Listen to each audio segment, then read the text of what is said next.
Hello friends, आपका हमारे YouTube channel study for GK में स्वागत है। इस चैनल पर आपको जीके क्वेश्चंस हिंदी और इंग्लिश दोनों लैंग्वेजेस में मिलेंगे। Before starting the video please subscribe. संविधान सभा की प्रथम बैठक कब हुई थी? When was the first meeting of Constituent Assembly held?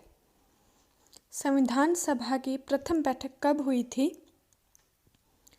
9 दिसंबर 1946 में। 9 दिसंबर 1946 में संविधान सभा की प्रथम बैठक हुई थी।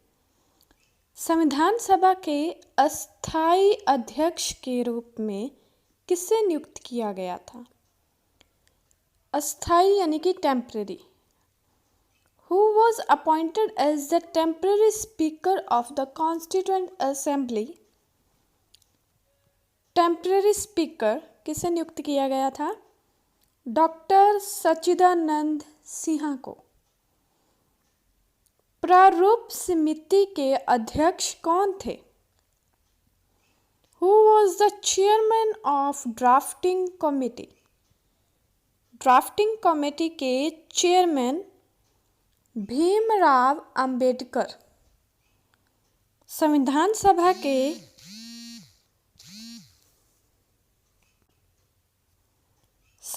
सभा के स्थायी अध्यक्ष किसे बनाया गया?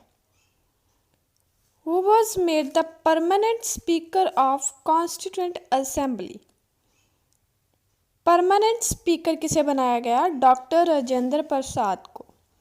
टेम्परेरी कौन थे? डॉक्टर सच्चिदानंद सिन्हा। और परमानेंट कौन है? डॉक्टर राजेंद्र प्रसाद। संविधान सभा के अंतिम रूप से संविधान को कब पारित कर दिया गया?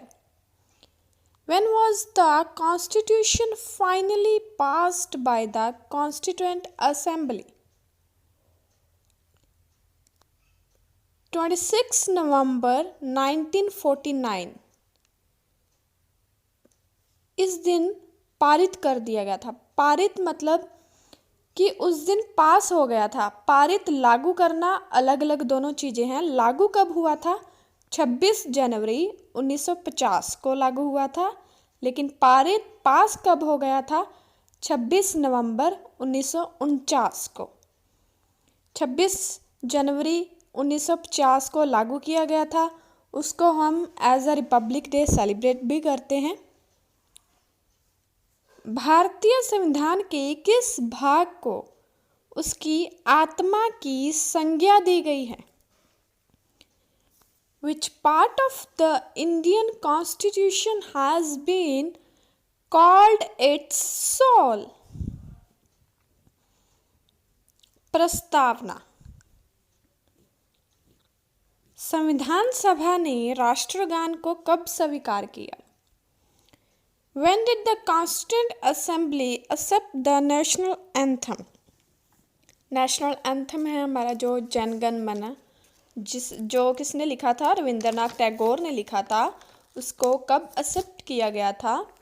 24 जनवरी 1950 को। संपत्ति के अधिकार को किस संविधान संशोधन के द्वारा हटा दिया गया था? By which constitutional amendment the right to property has been removed? संपत्ति का अधिकार है जो पहले हमारे मौलिक अधिकारों में आता था, लेकिन फिर उसे हटा दिया गया था। तो वो किसके द्वारा, किस संशोधन के द्वारा हटाया गया था? 44th संशोधन के द्वारा उसे हटा दिया गया था। मूल अधिकारों का रक्षक किसे कहा जाता है? Who is called the defender of fundamental rights? हमारे जो 6 फंडामेंटल राइट्स हैं उनकी रक्षा कौन करता है कि सभी लोगों तक वो उनका अच्छे से यूज़ कर सके? ये सब कौन देखता है? उच्च न्यायालय और सर्वोच्च न्यायालय। ये दोनों फंडामेंटल राइट्स के रक्षक हैं। अगर कोई शिकायत होती है कि कोई अपना राइट नहीं यूज़ कर सकता, तो जो शिकायत है वो उच्च न्यायालय में दर्ज की जाती है। किस अनुच्छेद के द्वारा 6 से 14 वर्ष तक के बच्चों के लिए शिक्षा का अधिकार मूल अधिकार माना गया है? By which article the right to education for children 6 to 14 years has been considered as a basic right? 6 से 14 वर्ष तक के बच्चों के लिए शिक्षा का अधिकार मूल अधिकार माना गया है। किस अनुच्छेद के द्वारा ये माना गया है? Article 21A। आर्टिकल 21 का ए है जो, उसमें ये अधिकार दिया गया है। स्वतंत्र भारत के प्रथम कानून मंत्री कौन थे? Who was the first law minister of independent India? जब हमारा भारत आज़ाद हो गया था, स्वतंत्र हो गया था, तो सबसे पहले कानून मंत्री किन्हें बनाया गया था? Doctor B.R. अम्बेडकर को। संविधान का हृदय और आत्मा किसे कहा गया है? Who has been called the heart and soul of Constitution? हृदय और आत्मा संविधान की कौन सी है? संवैधानिक उपचार का अधिकार, यानी कि राइट टू कॉन्स्टिट्यूशनल रेमेडी। कौन सा संशोधन अधिनियम मिनी संविधान माना जाता है? Which amendment act is considered as mini constitution?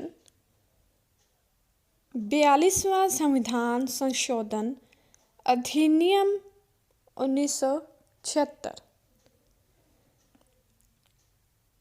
हमारे संविधान में न्यायिक पुनरावलोकन की अवधारणा किस देश के संविधान से ली गई है? The concept of judicial review in our constitution is derived from the constitution of which country? किस देश से लिया गया है? किस देश के संविधान से ये लिया गया है? USA, United state of America के संविधान से इसे अपनाया गया है। किस संविधान के अंतर्गत मौलिक कर्तव्यों को शामिल किया गया है? Which constitution included fundamental duties? 42वां संशोधन 1976 के आधार पर इसे इंक्लूड किया गया है। ये भाग 4 में उसके अंतर्गत क के अनुच्छेद 51 में आता है। ये किसके अनुशंसा पर किया गया था? सरदार स्वर्ण सिंह समिति के अनुशंसा पर ये इंक्लूड किया गया था। और अगर हम ये बात करें कि ये किस देश से अपनाया गया था, किस देश से लिया गया था, तो इसे रूस से लिया गया था। ये सभी आपको याद रखना है। भाग 4 के क के अनुच्छेद 51 से सरदार स्वर्ण सिंह समिति की अनुशंसा पर किया गया था और किस देश से लिया गया था? रूस से लिया गया था। अस्पृश्यता का अंत संविधान के किस अनुच्छेद द्वारा किया गया है? अस्पृश्यता, इसका अर्थ है छुआछूत। By which article of the Constitution is the end of untouchability? छुआछूत का अंत किस अनुच्छेद के तहत किया गया था? आर्टिकल 17। आर्टिकल 17 के तहत छुआछूत का, अनटचेबिलिटी का अंत हुआ था। अनुच्छेद 24 किससे संबंधित है? Article 24 is related to